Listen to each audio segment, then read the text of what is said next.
తాకట్లో ఉన్న మీ బంగారాన్ని విడిపించి ఆ రోజు ఆన్లైన్ రేటుకి కొంటాం. Sharma gold company. అక్కడ ఆలయం ఉండింది, దాని మీద మసీదు కట్టారని చెప్పారు. సర్వే చేయమని చెప్పి కోర్టు ఇచ్చేసింది కదా, చేయండి మీరు కూడా. ఇప్పుడు తిరుమల తిరుపతి దేవస్థానం బౌద్ధ క్షేత్రం అంటున్నారుగా, చేయండి. కోర్టులో కేసేయండి.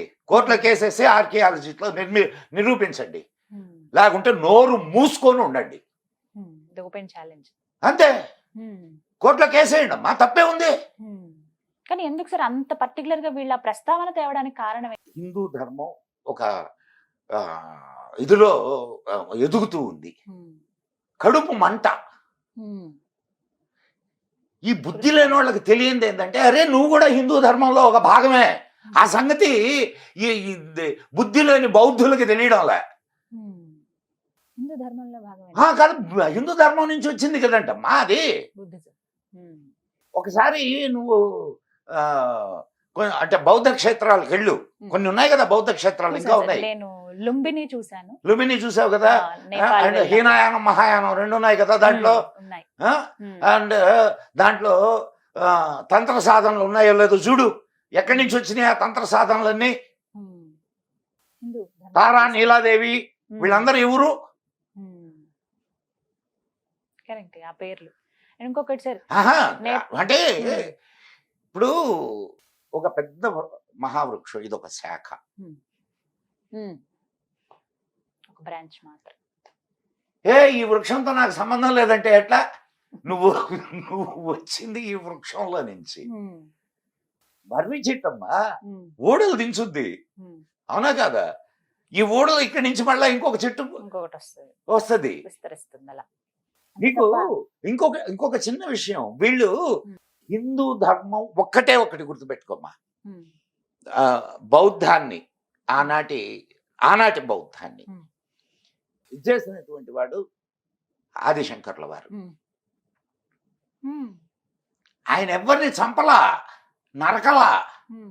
ఆయన వాదోపవాదాలతో, చర్చలతో బౌద్ధంలో ఉన్నటువంటి సిస్టమ్ ఏదైతే ఉందో, ఏది ఫిలాసఫీ ఏదైతే ఉందో, దాని మీద చర్చలతో దాన్ని ఇక్కడ లేకుండా చేశాడు. అండ్ బౌద్ధం కూడా చూడు గొప్పతనం. ఇప్పుడు హిందూ ధర్మంలో నుంచి వచ్చింది కాబట్టి బౌద్ధం కూడా ఎక్కడ యుద్ధం చేసి బౌద్ధ మతాన్ని విస్తరింపజేయలా. బౌద్ధం తన ఫిలాసఫీని చెప్పుకుంటూ విస్తరించింది. కానీ ఒక్క మాట సార్, ఇక్కడ ఇప్పుడు హిందూ ధర్మం అంత గొప్పగా ఉన్నప్పుడు వేరే మతాలకి వీటికి ఆస్కారం ఎక్కడ దొరికింది? ఈ బుద్ధిజం రావడానికి కారణం ఏంటి అసలు? అమ్మ చూడు, ఒక్క విషయం బాగా అర్థం చేసుకోగలమ్మా గీతాంజలి. ఎప్పుడు మానవ మస్తిష్కం ఒకేలా ఉండదు, వివిధ రకాలైనటువంటి ఆలోచనల్ని చేస్తూ ఉంటుంది. సరే బౌద్ధం వచ్చింది కదా, బౌద్ధం వచ్చింది, సరే బౌద్ధం వెళ్ళిపోయింది. క్రైస్తవం వచ్చింది, క్రైస్తవం వచ్చింది కదా, క్రైస్తవాన్ని కూడా ఇక్కడ ఆచరిస్తున్నారు కదా. ఇస్లాం వచ్చింది, ఇస్లాంని ఆచరిస్తున్నారు కదా. సిక్కులు ఉన్నారు, జైనులు ఉన్నారు. మనిషికో జహకో రుచి, పుర్రెకో బుద్ధి, పుర్రెకో బుద్ధి. చెయ్యి నీ ఇష్టం, నీ ఇష్టం వచ్చిన విధానంలో నువ్వు ఆరాధించు. ఇది హిందూ ధర్మం చెప్పేది. నువ్వు ఇదిగో ఇట్టే ఉండాలా, ఇదే చెయ్యాలా అని చెప్పదుగా. వసుదైక కుటుంబం అంటే నువ్వు ఇప్పుడు ఇలా చెయ్యాల్సిందే అనేది లేదు, నీకు నచ్చినట్టుగా బతుకోని. రుచీనాం వైచిత్యాదృజు కుటిల నానాపద జుషాం నృణామేకో గమ్యస్త్వమసి పైసామర్ణవైవ అంటే అర్థం. పుష్పదంతుడి స్తోత్రంలో శ్లోకం ఇది. ఇది వివేకానందుడు చికాగో మహాసభల్లో కూడా చెప్పాడు. దీని అర్థం ఏందంటే, నదులు వక్రాలుగా కనిపించినా అవక్రాలుగా కనిపించినా చివరికి ఎలా దేన్ని చేరతాయి? సముద్రాన్ని. అట్నే అనేక రకాల ఆరాధనా పద్ధతులు ఎన్ని రకాలుగా ఉన్నా చివరికి నన్నే చేరతాయి, పరమాత్ముడిలో కలవాల్సిందే. ఇది హిందూ ఇన్ని ధర్మం. పద్ధతులు ఉన్నా కూడా. కానీ ఇక్కడ వరకు బానే ఉంది సార్. ఎప్పుడైతే హిందూ దేవాలయాల్ని కూడా ఈ వీళ్ళు వేరే మతానికి సంబంధించి బౌద్ధ క్షేత్రాలు అనేస్తున్నారో అక్కడ వస్తుంది. వెర్రి 1000 రకాలమ్మా, వెర్రి 1000 రకాలు. అంటే కొన్ని చోట్ల మీరు నేపాల్ కూడా మీరు వెళ్ళున్నారు కదా సార్ చాలా సార్లు. నేను ఒక్కసారి వెళ్ళాను అంతే. అక్కడ బుధ నీలకంఠ్ అని చెప్పి ఒక ప్లేస్ ఉంది. ఉందిమ్మా. అక్కడ ఆ స్వామిని వాళ్ళేమో బుద్ధుడుగా కొలుస్తారు, మనమేమో బుధ అది నీలకంఠ్ కాదమ్మా, నువ్వు ఎక్కడికో పోతున్నావు. దశావతారాల్లో బుద్ధుడిని పెట్టుకొని కొలవడాలా మనం? ఇది అసలైన మరి ప్రశ్న. అది కాదు. అంటే ఇక్కడ అసలు ఇంకొకటి, బౌద్ధులే తీసుకో, దేవుడు లేడు అని చెప్పినటువంటి బుద్ధుడిని దేవుడిని చేసి కొలవడంలా. అలా ఎలా కొలుస్తున్నారు? అంటే దశావతారాల్లో మనం చూసే బుద్ధుడు విష్ణుమూర్తి, అంటే ఇప్పుడు ఏవైతే బుద్ధిజం ఉందో అమ్మాయి ఒక విషయం చెప్తాను నిన్నమ్మా, ఇది బాగా గుర్తు పెట్టుకోమ్మా. ఇది గొప్ప మానవ జాతికి ఎప్పుడు ఏది అవసరమో అప్పుడు పరమాత్ముడు దానికి సంబంధించినటువంటి వాళ్ళని పంపిస్తుంటాడు. ఆ సమయానికి వాళ్ళ అవసరం, ఆ సమయం దాటిన తర్వాత వాళ్ళ అవసరం అయిపోయింది. దాన్ని ఖండించడానికి మళ్ళా ఇదే ధర్మంలో వేరే వాళ్ళు వచ్చారు. సంభవామ యుగే యుగే, నీడ్ ఆఫ్ ద అవర్, అలా దేవుడు పంపిస్తాడని అంటున్నారు. ఖచ్చితంగా అమ్మా. అంటే ఇది కరెక్టేనా? దశావతారాల్లో ఉన్న బుద్ధుడు మనం చెప్తున్నటువంటి బుద్ధిజంలో ఉన్న బుద్ధుడు పోనీ బొమ్మ చూస్తున్నావుగా నువ్వు, ఒకలాగే ఉన్నారు. సరే, అదే కదా వేరే వాడని ఎట్లా అనుకుంటావు? మరి అలా కొలిచినప్పుడు అది ప్రత్యేకం ఎందుకు అవుతుంది అనేది ప్రశ్న. ప్రత్యేకం మనం చేసుకున్నాం, అది కావా? అంతే. ఇప్పుడు వీళ్ళు చేసుకుంటున్నాం, మేం బౌద్ధులం అయితే ఏంది, మేము హిందువులు అయితే ఏంది. ప్రత్యేకత నువ్వు విడిపడ్డావు. అందరూ ఒకటే. నాకు బుద్ధుడు ఒకటే, విష్ణువు ఒకటే. కానీ చెప్పినటువంటి మాటలు వేరు కదండి. ఫాలో అవ్వాల్సిన రూల్స్ ఏవైతే ఉన్నాయో నీకు ఇష్టమైంది నువ్వు అది ఫాలోగా. ఇప్పుడు ఏది నచ్చితే అది ఫాలో అవ్వమంటారు, అంతేనా? నీకు ఆ స్వేచ్ఛ ఉండేది ఇక్కడే. కరెక్ట్. భారతదేశం నువ్వు క్రిస్టియానిటీలోకి వెళ్ళావు అనుకో, నువ్వు ఇదిగో ఈ దేవుడిని కొలవకపోతే నువ్వు నరకానికి పోతావు, ఈ పని చేయకపోతే నువ్వు నరకానికి పోతావు. ఇస్లాం నువ్వు ఇది చేయకపోతే నిన్ను చంపేస్తాం. ఒక్కొక్క మత ఆచారం. నీకు అది లేదు కదమ్మా ఇక్కడ. స్వేచ్ఛ. నువ్వు నేను బౌద్ధిజం తీసుకుంటానంటే నేను వచ్చి నిన్ను నరుకుతాననేవాడు ఎవడన్నా ఉన్నాడా? మరి కానీ అలా ఉండడం కూడా ఒక చిన్నతనం, తక్కువదనం అయిపోయిందని చెప్తారు సార్. నిజమేనా? తప్పు మనదే, వాళ్ళలాగా కూడా స్ట్రిక్ట్ గా లేవు అని అంటారు సార్. నేను ఒక మాట చెప్తాను ఇంటవా. ఇప్పుడు వాళ్ళ అన్ని సరే 60 దాకా ఇస్లాం దేశాలు ఉన్నాయి, ఇస్లామిక్ దేశాలు ఉన్నాయి. ఒక్కటన్నా ప్రశాంతంగా ఉందమ్మా? ఒక్కటన్నా ప్రశాంతంగా ఉందా? అంతా ఉండేదంతా ఇస్లామిస్టులే కదా, కొట్టుకు సస్తుండారు. ఇప్పుడు నువ్వు బంగ్లాదేశ్ తీసుకో, ఎందుకు పాకిస్తాన్ తీసుకుందాం ప్రస్తుతానికి, తర్వాత అంటే బంగ్లాదేశ్ కి తర్వాత వద్దాం. పాకిస్తాన్ తీసుకో, పాకిస్తాన్ లో పరిస్థితి ఏంది? ఇప్పుడు వాళ్ళు చంపడానికి చావడానికి హిందువులు ఎవరు లేరు, వాళ్ళని వాళ్ళు చంపుకు చేస్తున్నారు, వాళ్ళని వాళ్ళే చంపుకుంటుంటారు. ఇది రాక్షస మనస్తత్వం. నీకు అర్థం కావడంలే. ఇప్పుడు ఎవరు లేరు కాబట్టి గమ్ముగా ప్రశాంతంగా ఉండొచ్చుగా. అందరూ ఇస్లామీలేగా. కానీ ఇప్పుడు ఇక్కడ బంగ్లాదేశ్ లో హిందువులు ఉన్నారు కాబట్టి హిందువులను చంపుతారు, రేపు హిందువులు లేరు అనుకో అక్కడ వాళ్ళని వాళ్ళే కొట్టుకు చేస్తారు. మనమే ప్రశాంతంగా ఉన్నాం అంటారు. అందరూ ఉన్నా అందరితో పాటు కలిసి ఆ మాట అనే వాళ్ళకి ఇది ఒక చంపపెట్టు. కావునా కదా. ఇప్పుడు నిజాన్ని నువ్వు కళ్ళతో చూస్తూ కూడా ఇది నిజమని గ్రహించలేకపోతే అంతకంటే మూర్ఖత్వం మూఢత్వం ఉంటుందా? ఎవరైతే ఆ మాట అంటున్నారో ఇవి బౌద్ధ క్షేత్రాలని, వాళ్ళకి ఇది సమాధానం. ప్రస్తుతం చాలా అంశాలు జరుగుతున్నాయండి మన ప్రపంచంలో. ప్రత్యేకించి ఇక్కడ మాట్లాడుకుంటే బ్రహ్మకుమారీస్, వీటిపైన ఒక యుద్ధమే జరుగుతుంది. చాలా మంది అందులోంచి బయటకు వచ్చిన వాళ్ళు మాట్లాడుతున్న మాటలు కావచ్చు, కొన్ని ఆరోపణలు చేశారు. అసలు ఈ సంస్థ అనేది నిజం సార్, అది నాకు ఆశ్చర్యం అనిపించింది. అవునా? అయితే మీరు వాళ్ళ ఎక్స్పీరియన్స్ మీతో ఏం చెప్పారో నాకు షేర్ అసలు చేయండి. అమ్మాయిని తీసుకొని వచ్చి కూర్చోబెడతాను నీతోటి Definitely గా. మాట్లాడు. నాకు ఒక మాట ఏంటంటే అసలు మన పురాణాల్లో వీళ్ళ గురించి ఏమైనా ప్రస్తావన ఉందా బ్రహ్మకుమారి పురాణాలు అమ్మాయి వాళ్ళు చెప్పేటటువంటి థీరీకి అసలు మన మన ఆ, హైందవ ధర్మానికి సంబంధమే లేదు. సంబంధమే లేదు. పేర్లు మాత్రం అయ్యే పేర్లు అవి పెట్టారు. ఏది విష్ణువు, శివుడు, శివ పరమాత్మ ఈ పేర్లు చెప్తారు తప్ప అసలు ఆ ఫిలాసఫీకి హిందూ ఫిలాసఫీకి సంబంధమే లేదు. ఎలా అసలు అటువైపు వెళ్ళగలుగుతున్నారు వాళ్ళు? ఏం చెప్పారు? చూడమ్మా ఒక మాట చెప్తాను నేను. There are lot of ways to seduce your brain. నిన్ను చాలా మార్గాలు ఉంటాయి. తీసుకెళ్లి ఒక వారం రోజులు బ్రెయిన్ వాష్ చేశాను అనుకో, నీకున్న లాజికల్ బ్రెయిన్ పోద్దమ్మా. ఇంకా ఇటువైపు మీరు చెప్పే వైపు వచ్చేస్తాను నేను. ఖచ్చితంగా నువ్వు కొంతకాలం నా తోటి ఉండు, నువ్వు నాకు డిసైపుల్ అయిపోతావు. అలా మార్చేస్తారు. ఇప్పుడు నేను ఒక మాట చెప్తాను నిన్నమ్మాయి. ఆస్తులన్నీ బ్రహ్మకుమారి సంస్థలకి ఇప్పుడు దాంట్లో 3 ఉన్నాయి, 3 తయారైనాయి. 3 ఉన్నాయి. ఆయన ఒక ఆయన ఎవరు శివస్వరూపుడు, ఇంకొక ఆయన విష్ణు స్వరూపుడు, ఇంకొక ఆయన కూడా బ్రహ్మస్వరూపుడు. మరి వాళ్ళకి అంటే ఏంలే ఇక్కడ డిసైపుల్స్ పంచుకోవడం. అసలు ఏంటి సార్ వాళ్ళ థియరీ ఏంటి బ్రహ్మకుమారిది వాళ్ళ గురించి? శివ పరమాత్మ అని ఒకడు ఉంటాడు. తర్వాత ఆయన కింద విష్ణు ఆయన ఇంకొక ఆయన ఉంటాడు. ఆయన కింద ఇంకా బ్రహ్మ అని ఒకడు ఉంటాడు. ఇది వీళ్ళంతా రాజులంట.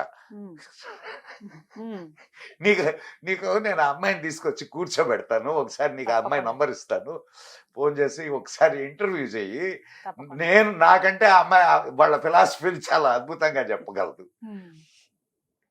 ఆయన ఫ్లూట్ ఊతాడంట. అంటే ఫ్లూట్ ఊతడం అంటే ఏంటంటే ఆయన ఫిలాసఫీ చెప్పడం అంట. కానీ వాళ్ళ డ్రెస్సింగ్ కానీ అన్ని ఇంకా నన్స్ లాగా అది కాదు. ఇప్పుడు 3 పెళ్ళాలు అన్న చెల్లెళ్ళు అని అంటారు. అక్క అన్నయ్య అక్కయ్య. ఇది ఎంత దౌర్భాగ్యపు ఆలోచన అంటే నువ్వు ఆలోచించు. స్త్రీగా ఎందుకు పుట్టించాడమ్మా మనిషి దేవుడు? పురుషుడిగా ఎందుకు పుట్టించాడు? వాటి వల్ల ఒక ప్రయోజనం ఉన్నదనే కదా. నువ్వు అక్కా చెల్లెళ్ళు. అసలు ఈ థియరీ హిందూ ధర్మంలో ఎక్కడుంది? It is from Christianity. అంటే దాన్ని స్టార్ట్ చేసిన ఆయన he is not a Hindu. Brahma Kumari start అలీఫ్ ఆయన పేరు. హీఈస్ ఫ్రమ్ పాకిస్తాన్ ముస్లిం, రత్నాల వ్యాపారి. లేదమ్మా నేను చెప్పింది కాదు, ఇది వాళ్ళు చెప్తుంది. కానీ ఇప్పుడు బయటకు రావడానికి రీజన్ ఏంటి? ఇంతమంది ఇలా బయటకు వచ్చి ఎప్పుడో ఒకసారి ఏదో ఒకటి బయటకు రావాలిగా. బ్లాస్ట్ అవ్వాల్సింది. ఇప్పుడు పాపం పండితేనే కదా కృష్ణుడు చక్రాన్ని వదిలింది. సో 100 తప్పులు జరగాల అప్పటిదాకా. ఇంకా అది అంతం అయినట్టయినా ఇంకా కొనసాగుతూనే ఉంటుందా? ఇంకా బయటికి రావాల్సింది చాలా ఉండరు. ఇప్పుడు ఎంతమంది ఉన్నారు దాంట్లో? వాళ్ళ జీవితాలని ఛిద్రం చేసుకున్నట్టే. అసలు అమ్మాయి చెప్తుంటే నాకైతే కళ్ళ నీళ్ళు వచ్చినాయి. చెల్లెలతో మాట్లాడేటప్పుడు కూడా చుట్టూ పహారా. చెల్లెల్ని వాళ్ళ గుప్పెట్లో పెట్టుకున్నారు. ఈ అమ్మాయి ఎట్లా బయటకు వచ్చింది? ఇప్పుడు ఇప్పటికీ ఆ అమ్మాయి వాళ్ళ అన్న దాంట్లోనే ఉన్నాడు. ఏ ప్రాంతం వాళ్ళు సార్ ఎక్కువగా వెళ్ళిపోయింది? అలా అట్లా ఏం లేదమ్మా, అన్ని చోట్ల నుంచి ఉంటారు. ఇప్పుడు ఇది సిస్టమ్ ఎట్లా అంటే ఈ క్రిస్టియన్స్ ఎట్లయితే ప్రచారం చేసుకుంటూ వెళ్తున్నారో వాళ్ళు కూడా వాళ్ళ సిస్టమ్ కూడా సేమ్ అనమాట. వాళ్ళు కూడా ఇంటింటికి పోతారు. శివ పరమాత్మ ఇవన్నీ ఆత్మ అని ఒక లైట్ పెడతారు. అసలు అది నాకు అత్యంత నీచమైన విషయం. మొగుడు పిల్లలు అక్క అన్న అనుకుంటా ఇంకా వాళ్ళు అక్కడ ఉండిపోవడమే వాళ్ళ లైఫ్ అంతా అక్కడే. ఉండేవాళ్ళు ఉన్నారు, బయట ఉండి అక్క అన్న అనుకుంటా. బాబోయ్. సో ఇలాంటి పరిస్థితులు చూస్తున్నామా? స్కోప్ ఎక్కువైపోయింది. సర్లేండి, ఇప్పటికైనా బయటకు వచ్చి తెలుసుకుంటున్నారు పిచ్చి చాలా మంది. ఎక్కువైంది, వెళ్ళకుండా పిచ్చి ఎక్కువైంది. వాళ్ళు ఈ ఎమోషనల్ ఇంటెలిజెన్సీ అంటారమ్మా. ఆ, ఇది ఇట్స్ ఏ సైకాలజీలో ఒక ప్రత్యేకమైన సబ్జెక్ట్. ఆ ఎమోషన్స్ ని వీళ్ళు హ్యాండిల్ చేస్తారు, పట్టుకుంటారు, అక్కడ అది క్యాచ్ చేస్తారు, దాన్ని బట్టి ఆడిస్తారు. సో ఇప్పటికైనా బయటకు వచ్చారు, ఇంకా రావాల్సి ఉంది చాలా మంది. ఎంతమంది వచ్చారు, ఆశ్చర్యపోయారు అసలు ఇవి రావడం. ఎంతమంది వచ్చారు? చాలా తక్కువ, వేల మంది ఉంటే వచ్చిన వాళ్ళు పదులు వందల్లో ఉన్నారు. 10లోనే ఉన్నారు. అవును, నిజం సార్. రైట్, ఇవన్నీ ఇప్పటికి తెలియాలి. సత్యాన్వేషణకి ప్రతి వాడు ఆతృత పడుతూ ఉంటాడు. ప్రతి జీవి నిజమేమిటి, భగవంతుడు ఎవరు, సత్యాన్వేషణలో ప్రతివాడు ఉంటాడు. సరే, భగవంతుడు లేడు అనే వాడిని గురించి అటు పక్కన పెట్టేద్దాం. భగవంతుడు ఉన్నాడు అని అనుకున్నప్పుడు వాడు ఎవడు, ఎట్లుంటాడు, ఎక్కడుంటాడు, వాడి యొక్క గుణాలు ఏంటి, ఇవన్నీ తెలుసుకోవాలని ప్రతి మనిషికి ఉంటుంది. ప్రతి మనిషికి ఉంటుంది. వాడికి ఈ అన్వేషణలో ఇటోళ్ళు తగిలారనుకో అటు వెళ్ళిపోతాడు అనమాట. వాడు చెప్పిన ఒక 4 మాటలు బాగా నచ్చుతాయి వాడికి, అవి అట్రాక్ట్ చేస్తాయి. అంతే కదమ్మా. కానీ అలా కాకుండా స్ట్రాంగ్ గా ఇప్పుడు అక్కడికి వెళ్ళి కూడా నీకు అందుకే చెప్తున్నది. ఇప్పుడు క్రిస్టియానిటీలోకి వెళ్ళారు, కానీ ఇప్పుడు నిజాన్ని తెలుసుకోవాలి అనేటటువంటి తృష్ణతో వెళ్ళినటువంటి వాళ్ళు వెనక్కి వచ్చేస్తున్నారు. వాళ్ళ అన్వేషణలోనే వాళ్ళు ఉంటున్నారు. కానీ ఏదో ఎమోషన్స్ కోసం వెళ్ళిన వాళ్ళు ఆ ఎమోషన్స్ ని అక్కడే చూసుకుంటూ అక్కడే నిలబడి ఉంటారు. వెనక్కి వచ్చిన వాళ్ళది అది తప్పు అవుతుందా? అంటే ఒక ధర్మాన్ని నమ్మి ఇంకొక ధర్మంలోకి వెళ్ళిపోయి మళ్ళీ వెనక్కి వచ్చిన వాళ్ళని తప్పంటారా మీరు? నేనేం తప్పన్నమ్మా. ఇప్పుడు నేను చెప్పాను కదా, అన్వేషణలో భాగమే అది. ఇప్పుడు నువ్వు దేనికోసం క్రిస్టియానిటీలోకి వెళ్ళావు? ఏదో తెలుసుకుందామని కదా. భగవంతుడు ఏమిటి, వాడెవడో ఏదో చెప్పాడు, వాడు ఏదో భగవంతుడు నిజదేవుడు, ఆ దేవుడు, ఈ దేవుడు అని ఏదో చెప్పాడు. అక్కడికి వెళ్ళావు నువ్వు. అక్కడికి వెళ్ళిన తర్వాత ఆ సిస్టము, ఆ ఫిలాసఫీ ఇదంతా తెలుసుకున్న తర్వాత, అంటే తెలుసుకోవడానికి వెళితే ఏదో నమ్మకం వేరు, తెలుసుకోవాలా అనుకోవడం వేరు. This is 2 different. నమ్మకంతో నేను నమ్మాను వెళ్ళిపోయావు, ఇంకా అక్కడ నీకు తెలుసుకోవడం అనేది ఏ ఉండదు, ఒక గుడ్డి నమ్మకం ఏముంటది. తెలుసుకోవడం అనేటటువంటి అంటే సత్యాన్వేషణ, తెలుసుకోవడం అనే దారిలో నువ్వు దాన్ని కానీ పరిశీలించడం మొదలెడితే వెనక్కి వచ్చేస్తావు. సో అది తప్పని అనుకోరు మీరు? ఏది తప్పు చెప్పమ్మా? ఏది తప్పు? ఏది తప్పు కాదు. ఆడకు పోయి ఇప్పుడు నీకు ఏమో, ఇప్పుడు నేను ఇన్ని మాట్లాడుతున్నా, నాకు తెలీదు. అయితే కొన్ని నేను ఫీల్ అవుతున్నాను కాబట్టి నేను ఇది నిజము అనుకుంటున్నా. ఇక్కడ ఉన్నటువంటి ఫిలాసఫీ నాకు నచ్చింది. ఎగ్జాక్ట్లీ, అక్కడే వస్తుంది అందరికి. మన నచ్చటం దగ్గర ఉంటుంది. కరెక్ట్. ఫిలాసఫీ నాకు నచ్చింది, దీంట్లో నిజం ఉంది అనిపించింది, అందుకని నేను దీనికి స్టిక్ అయి ఉన్నా. తక్కినటువంటి మతాలన్నీ కూడా ఏం చెప్తాయనంటే గాడ్ క్రియేటెడ్ ద యూనివర్స్ అని చెప్తాయి. బట్ ఇండియన్ ఫిలాసఫీ ఏం చెప్పుద్ది అంటే గాడ్ మేనిఫెస్టెడ్ ద యూనివర్స్ అని చెప్పుద్ది. తానై ఉన్నాడు భగవంతుడు, ఈ ప్రపంచమంతా తానై ఉన్నాడు. నాకు ఈ ప్రపంచమంతా తానై ఉన్నాడు అన్నటువంటి ఫిలాసఫీ నాకు నచ్చింది. Answer. Thank you so much sir, valuable time spend చేశారు. చాలా విషయాలు ఇంకా చాలా మాట్లాడాల్సి ఉన్నాయి. మరి కొద్ది రోజుల్లో మళ్ళీ తప్పకుండా. నమస్కారం సార్. ఓం నమః శివాయ. Thank you sir, thank you so much. జై హింద్, జై మా భారతి.